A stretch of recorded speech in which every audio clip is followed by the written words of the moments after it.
¿Por qué este libro sigue doliendo 70 años después? Vamos a develar el corazón de una obra maestra de la literatura latinoamericana. Quédense conmigo y no olviden suscribirse. Hoy tenemos un gran programa. ¿Empezamos?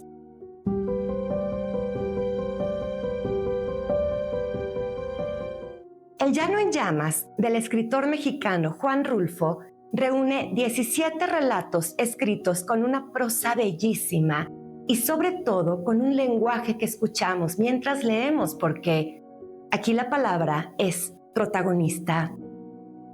Gran parte de esta magia reside en el murmullo. Leemos en voz baja, escuchamos el silencio y entre murmullo y silencio nos sacuden enunciados que sobresaltan.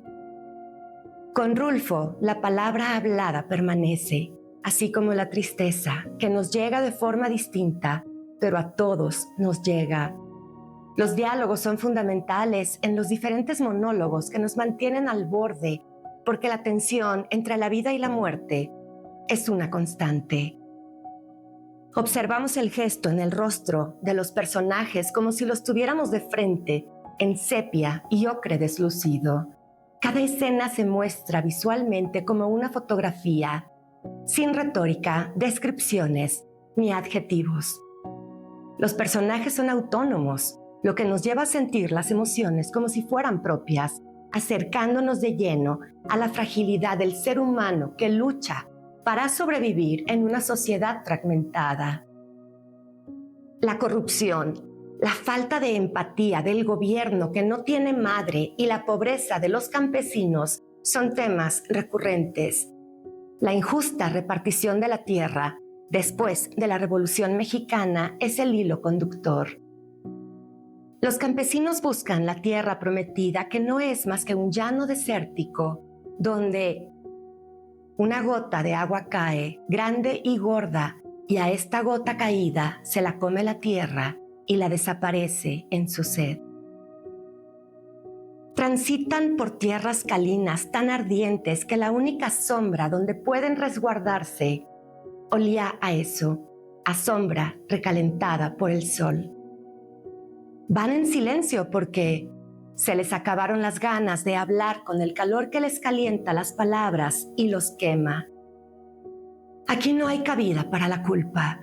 La religión se respira como una amenaza porque cuando el despojo y la reducción llegan al límite, los valores son sustituidos por un fanatismo en donde la carga del pecado la lleva únicamente aquel que no se ha rendido ante ideas paganas. Y la orfandad se percibe como una condena tatuada en el alma sin posibilidad de redención.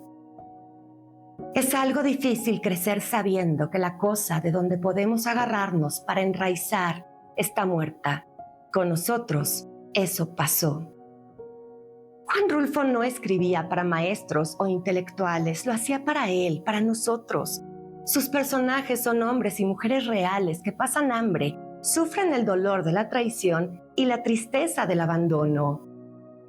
Dicen los de allí que cuando llena la luna, ven de bulto la figura del viento recorriendo las calles de Ludina, llevando a rastras una cobija negra, pero yo siempre lo que llegué a ver cuando había luna en Lubina fue la imagen del desconsuelo.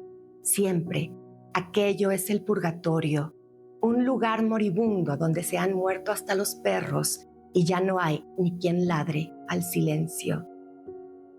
Lubina es uno de mis relatos favoritos y tiene esa atmósfera fantasmal que Rulfo buscaba para desarrollar Pedro Páramo. Otra imagen de El Llano en Llamas que no puedo olvidar es la de un padre en la oscuridad del monte cargando a su hijo herido en la espalda. El peso lo hace tropezar, las rodillas le tiemblan. Este hijo es lo único que le queda. La ayuda está cerca, solo que el hijo le cubre los oídos al padre que no alcanza a escuchar los ladridos de los perros que anuncian esperanza. El padre ya no tiene fuerza. Además, este hijo es su mayor decepción. A pesar de todo, le es imposible abandonarlo. Comprendemos que muchas veces el perdón llega tarde, cuando el silencio es lo único que queda. Rulfo tiene una extraordinaria capacidad de síntesis y una gran calidad poética.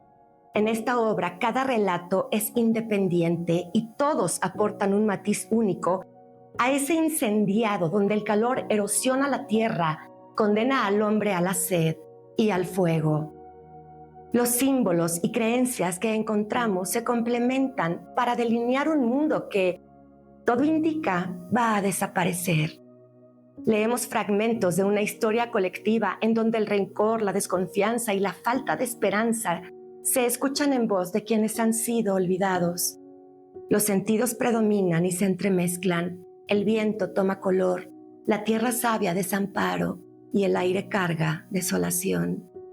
Rulfo escribe al filo de la angustia, proyectando un dolor sordo que sofoca el anhelo. En esta obra, el silencio se percibe como reclusión. El llano en llamas es un libro crudo, oscuro y adictivo que nos lleva a cuestionar por qué repetimos una y otra vez el mismo patrón. Su vigencia nos asusta porque plantea hechos que tocan fibras muy profundas, como la idea de que, si todavía no oyes ladrar a los perros, es momento de perdonar. No necesitan leer 1000 páginas para ser grandes lectores, solo necesitan leer las páginas correctas. Mis queridos Antonio Bonabel y Andrés Pando, gracias por recordarme que algunas de todas esas tareas que nos dejaban en el colegio son auténticas joyas que en ese entonces no supimos valorar. Si ya leyeron El llano en llamas, díganme, ¿qué relato les impactó? Va mi trivia. Novela que lleva el nombre de una pieza musical que generalmente escuchamos cuando los novios caminan hacia el altar. Les doy una pista, el escritor es mexicano. No olviden suscribirse y activar las notificaciones. Soy Inés Recamier, la librera, y los espero en nuestro próximo programa. Gracias, los abrazo.